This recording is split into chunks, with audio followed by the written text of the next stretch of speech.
con nosotros a estas horas de la tarde, que seguro que estaréis más a gusto echando la siesta o haciendo otras tareas. Entonces, bueno, intentaremos que este ratito que vamos a estar con vosotros, hacerlo ameno, que sea agradable y si queréis incluso hacer alguna pregunta, pues sentiros libres, que yo creo que estamos aquí en confianza y podemos comentar lo que queráis.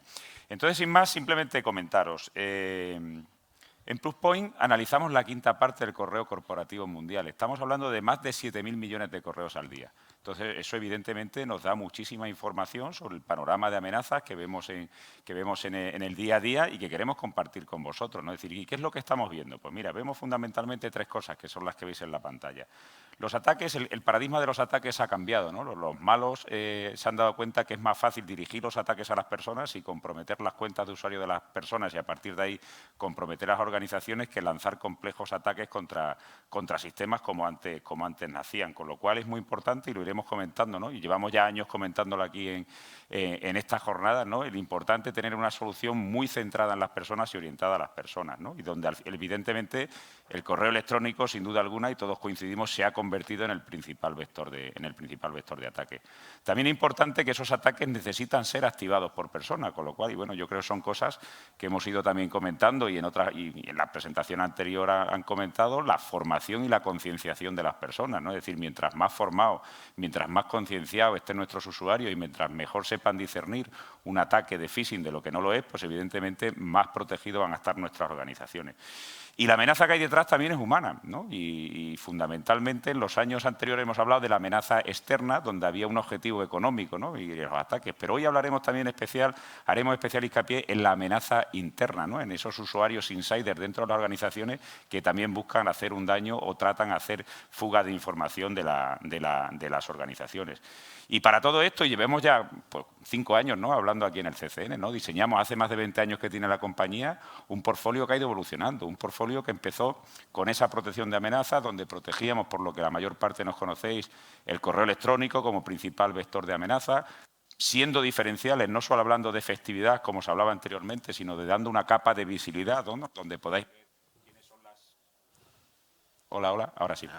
Aquí, perdonad, quiénes son las personas más atacadas de las compañías, qué tipo de ataques están recibiendo, quién está detrás de esos ataques. Es decir, proporcionando una vez más esa seguridad centrada en las personas y esa visibilidad adicional que os va a permitir saber qué pasa dentro de vuestras organizaciones y pasar de una toma de decisiones reactiva a una toma de decisiones proactiva y que os podáis adelantar a los ataques. ¿Cuántos años llevamos aquí hablando también de las soluciones de protección del dominio? Me habréis escuchado 1000 veces los que lleváis ya viniendo muchos años.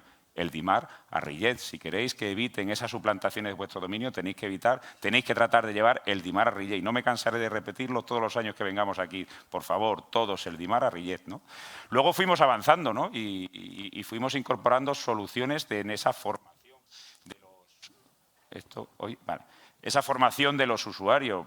Al fin y al cabo, el usuario se ha convertido, y todos lo sabéis, en la última línea de defensa de las organizaciones. Cuando todo falla, y todos los que estamos aquí sabemos que alguna vez... Hola. Nunca mejor dicho, ¿no? Ahí está, ahora. Cuando todo falla, y aquí tenemos la prueba, ¿no? Y todos sabemos de que en alguna ocasión todo falla, pues el usuario es la última línea de defensa. Insisto una vez, mientras más formados, mientras más concienciados estén esos usuarios y sean capaces de discernir lo que es un ataque de phishing de lo que no lo es, mayor vamos a proteger nuestras organizaciones. De todas estas soluciones llevamos años hablando aquí en estas jornadas, ¿no? Y tratando, pues oye, en los 20 minutillos que tenemos, poder daros esa visión que tenemos nosotros de este tipo de soluciones. Y este año queremos incorporar una solución más, ¿no? En la que llevamos trabajando mucho tiempo, pero nunca hemos comentado en las jornadas, que es toda la parte de la protección de la información y donde vamos a completar toda esa visión centrada en las personas que llevamos. Estamos hablando de proyectos tradicionales, de DLP, de protección de la información, donde hasta ahora, y nos hemos encontrado, ¿no? Yo creo que es una experiencia que tú y yo hemos vivido juntos en los clientes, el dato. Y el dato al final era el problema, era la solución, pero a su vez era el problema, ¿no? ¿Cuántos clientes hemos estado? Y no sé si alguno de vosotros os veis representados, donde al final, por tanto clasificar el dato, os había aburrido y habéis abandonado ese tipo de proyectos. Hoy, y viene José Luis y me acompaña conmigo hoy, será un placer tenerlo aquí dentro de entrar en las jornadas, vamos a dar ese punto, esa visión diferente, donde el dato seguirá siendo importante, por supuesto, porque es lo que hay que proteger, pero vamos a añadir una variable nueva que va a ser el comportamiento del usuario. Y os vamos a contar hoy, y para eso está José Luis aquí, para contaros esa nueva visión, ese puntito adicional que queremos presentaros aquí hoy a este tipo de proyectos para ayudaros no solo a basar este tipo de proyectos en el dato, sino además en el comportamiento humano. Y antes de que José Luis empiece, permitidme dedicarme 2 slides adicional para ver que yo creo, y esto ya es una opinión personal mía que quería compartir con vosotros, que creo que esta estrategia que os acabo de comentar pues está alineada un poco con vosotros, con los clientes, con lo que nos decís y también con lo que dicen los grandes analistas, ¿no? Si veis ahí, tenéis ahí un estudio detallado, ¿no? Pues de cuáles son las causas de los ciberincidentes más importantes. En el circulito rojo tenéis marcado lo que cubrimos con nuestro tipo de soluciones y, como veis, están marcados desde las más extendidas como el phishing hasta las que tienen mayores importantes pérdidas como esos intentos de acceso, como esos insiders que comentábamos anteriormente. Y fijaros, y seguimos hablando, ¿no? Y yo creo que esta transparencia la hemos comentado aquí muchas veces. Lo que dicen los grandes analistas es que el 97% de las brechas siguen dirigidas a las personas, pero insistimos, la parte, y si veis ahí, ¿no? La parte de los gastos de seguridad de las empresas, la parte más pequeña, que tradicionalmente hemos hablado, ¿no? De la protección del correo electrónico, que es lo que hemos comentado aquí otros años, se complementa con la parte de concienciación, con la parte de CAPBIT, del EP. Es decir, la parte más pequeña del presupuesto de seguridad de las grandes compañías, que estáis aquí hoy representadas, es la que se dedican a hacer este tipo de proyectos. Entonces, sin más, pues os paso con José Luis, que os comentará precisamente esta solución nueva de protección de la información, donde, importante, ¿no? Por dejaros el resumen, no solo lo importante es el dato, sino el comportamiento del usuario. Pues José Luis, todo tuyo. Al fin y al cabo, lo importante es proteger la información. Y me estoy muy contento de estar hoy aquí con vosotros para contaros una forma distinta de proteger la información. Creo que el DLP siempre ha tenido como objetivo prevenir que los datos de una organización abandonen su perímetro. Y nosotros con nuestra plataforma vamos a abordar el mismo problema, pero vamos a abordarlo de una manera distinta, que es la que os quiero introducir hoy aquí. Cuando miramos el problema de la fuga de datos con ese prisma que nosotros tenemos como empresa, como Proofpoint, centrándonos en las personas, vemos que cada vez son más los CISOs que están preocupados por las amenazas internas. Al fin y al cabo, el vector de exfiltración más difícil de controlar es aquel que para hacer su trabajo tiene que tener esos permisos. Pero un día se puede levantar enfadado, puede equivocarse, puede hacer muchas cosas para que esa información abandone la compañía. Si ahondamos más en los incidentes que se han declarado, ¿no?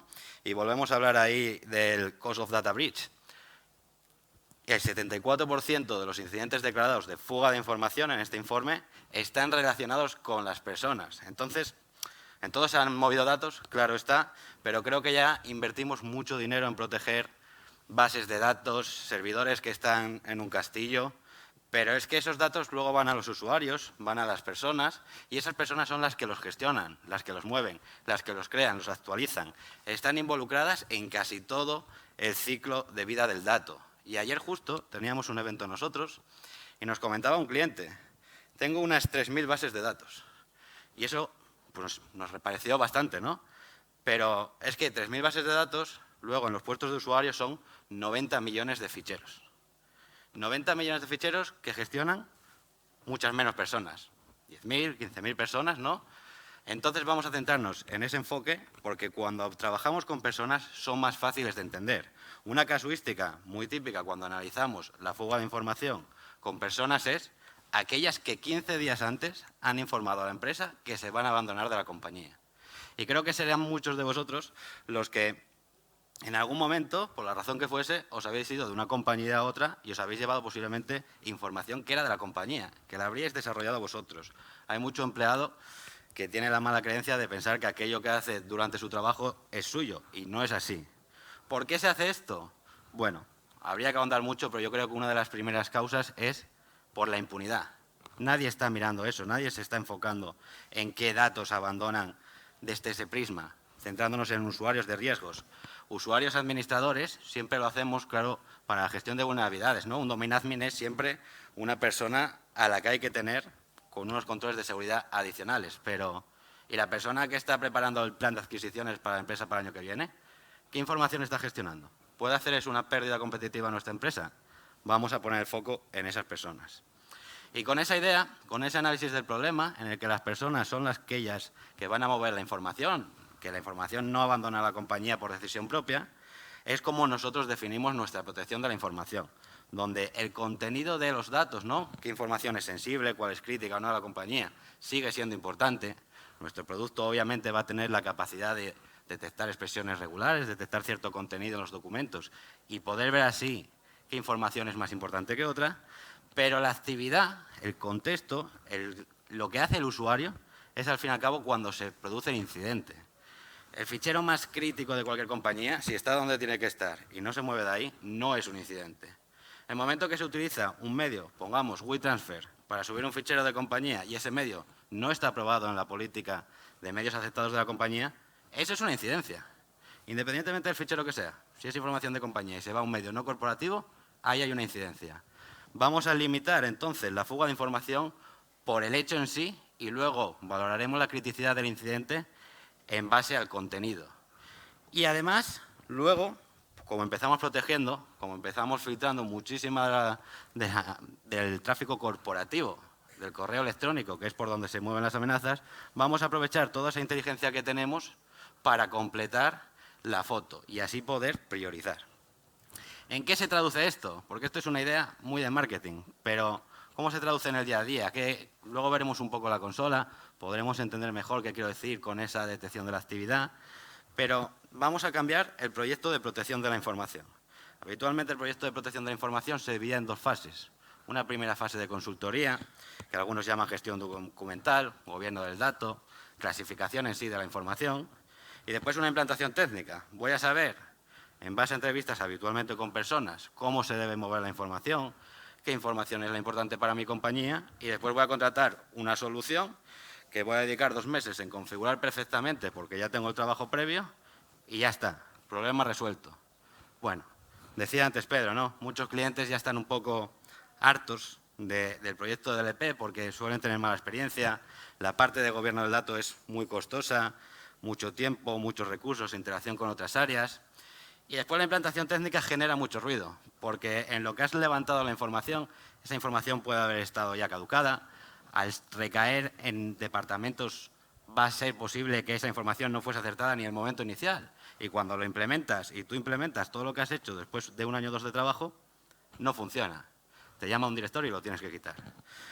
Nosotros creemos que la tecnología está para apoyarnos, y más hoy en día en el que la telemetría pues, es relativamente fácil de conseguir, ¿no? Sobre todo si contamos con una tecnología que lo haga por nosotros. Cuando trabajamos con grandes datos, y posiblemente muchos de vosotros ya estéis acostumbrados a tener un EDR que tiene un data lake, a tener un SIEM con cientos de miles de eventos, pues cuando empezamos a trabajar con esos datos, no solo nos tenemos que fiar de aquello que nos ha dicho el director del área de operaciones, sino que lo vamos a poder contrastar con el agente que tenemos en su puesto de trabajo, ¿no? Vamos a tener una validez con la tecnología. Y esa misma tecnología va a ser la que luego podamos utilizar para prevenir, para crear reglas de bloqueo, de forma que aquello que tengamos que permitir siempre lo podamos auditar, siempre podemos tener esa trazabilidad de qué ha hecho un usuario con un dato, pero también vamos a prevenir gran parte del riesgo en base a la experiencia perdida. Con operación, actualizando los procesos y simplemente desplegando la tecnología, podemos empezar a trabajar desde el día 1. ¿Esto cómo lo hacemos? Adaptándonos a la realidad de los distintos clientes. Los datos cada vez se mueven en distintos canales, ¿no? Hay gente que ya está en la nube casi totalmente, ya no tienen cabinas de red. Hay otros que su realidad siguen siendo esas cabinas de red en un CPD. Hay otros que permiten el tráfico por el correo electrónico de adjuntos sensibles, otras personas no.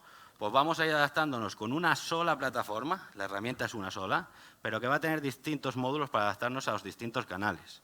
Una plataforma viva, una plataforma que todavía en enero de este año adquirimos la última pieza que vemos ahí, el Adaptive Email DLP, que va a potenciar las últimas tecnologías como son la inteligencia artificial para facilitar el trabajo, porque claramente los equipos de seguridad pueden ser 3, 5, 20 personas, aquellos que tengan suerte, y los empleados van a ser 100 veces ese número de personas. Tenemos que tener una tecnología que al equipo de seguridad, que nunca va sobrado de esfuerzo, le permita entender qué pasa en su organización, cómo se mueve y definir aquello que quiere prevenir.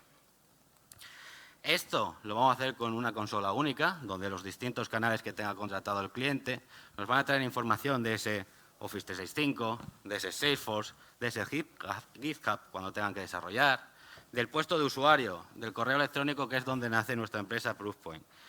Y vamos a ir definiendo esa línea de tiempo. ¿Qué ha hecho el usuario? Obviamente, vamos a definir alertas.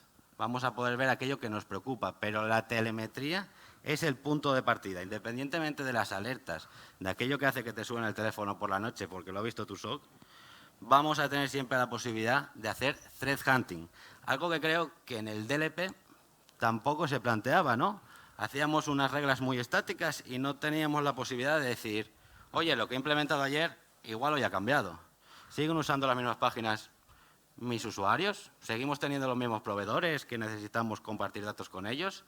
Pues vamos a tener siempre esa telemetría que, independientemente de la operación diaria, con sus alertas y sus bloqueos, nos van a permitir hacer una mejora continua. Porque la protección de la información es un proyecto vivo, no tiene principio y fin. Es un servicio. Igual que tenemos que gestionar un firewall y mañana nos van a pedir una nueva regla, pues vamos a tener que entender que mañana el departamento que nunca trabajó con WeTransfer, pues compra a un proveedor chino unas piezas y se tiene que compartir por WeTransfer. Pues hay que adaptarse. Ciberseguridad debe ser siempre un acelerador para el negocio y nunca un bloqueante. Con una tecnología ágil que nos permita hacer toda esa búsqueda de información, vamos a llegar al objetivo, porque aquí solo vemos y sabemos que ver no es la manera de bloquear. Bloquear también tenemos las capacidades que se esperan habitualmente de un producto DLP. Vamos a poder revertir permisos de compartición en la nube, vamos a poder bloquear copias a USBs en base a contenido, en base a usuarios, en base al contexto. ¿Por qué eso es el contexto? Cuando todo falle, y permitidme que vuelva a esta página de atrás, va a haber una persona que, por la razón que sea, ha hecho lo que no tiene que hacer y se ha llevado esa información a sabiendas, aprovechando la confianza depositada por su organización en ella. Y vamos a tener que entender qué es lo que ha pasado. ¿Por qué ha pasado? Una exfiltración en sí, como evento aislado, no nos da un motivo, no nos da una razón.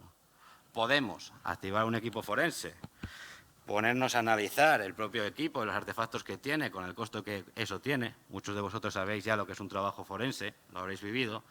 Coste económico, notarios. O podemos tener una herramienta que, simplemente haciendo clic en el usuario, me va a permitir qué ha hecho desde que ha empezado a trabajar, qué páginas ha visitado, qué aplicaciones ha abierto, qué ficheros son con los que ha trabajado. Y cuando tienes ese motivo, ¿no? Tú ves cómo ha entrado al repositorio de información de la compañía, se ha descargado la información. Luego quizás le ha cambiado el nombre a Fotos Verano 2017 y después lo sube a su Google Drive, que además tenemos la posibilidad en el puesto de usuario de sacar capturas de pantalla para ir enriqueciendo ese contexto. Cuando tienes toda esa historia, tú ya sabes lo que está pasando. Pero si solo tienes el evento de que hay una subida a WeTransfer y que además la has permitido porque su usuario tenía permisos, ya el incidente está descontrolado. Hay incidentes, como es habitual en ciberseguridad, que tienen que ser gestionados después de que ocurran. Y por eso creemos que nuestra herramienta, centradas en las personas, con todo ese contexto de por qué pasan las cosas, cómo se mueven los datos y quién los mueve, aporta una solución distinta a la habitual con la que se consiguen resultados tangibles desde el primer momento. Y espero que esto os esté resultando interesante porque es la culminación de ese camino que empezamos protegiendo a las personas con el correo electrónico, lo cual era obvio. Dando formación, también sigue siendo obvio que se centra en las personas, pero que cuando llegamos a este es quizás nuestro salto más arriesgado, es donde tenemos un valor mucho más diferencial. Porque no es una herramienta que hayamos inaugurado en nuestro portfolio hace 5 años. Esto es el desarrollo de 20 años siguiendo una misma filosofía. No sé, Pedro, si te gustaría añadir algo último. Pues nada, que muchísimas gracias. Yo creo que... Espérate, que este sigue sin funcionar, disculparme. Que darte las gracias, que muchísimas... Hasta yo me he enterado esta vez, fíjate, ¿eh? Llevamos trabajando juntos y llevamos trabajando muchos años, o sea que nada más que aportar. Yo creo que lo has contado muy bien y que encantado. Estaremos por aquí para es, seguir hablando de esto, ¿no? Vamos a estar estos días por aquí, o sea que encantados de que si tenéis alguna duda, alguna cuestión o alguna cosa que aclarar o queréis algún proyecto que podamos compartir. Además, a la 1 ponemos cervecita y jamón en el stand, con lo cual le damos un poquito más de aliciente a la cosa y estaremos encantados de recibiros allí y contaros lo que estiméis oportuno. Así que... Perfecto. Muchísimas Muchas gracias. Un aplauso. Gracias.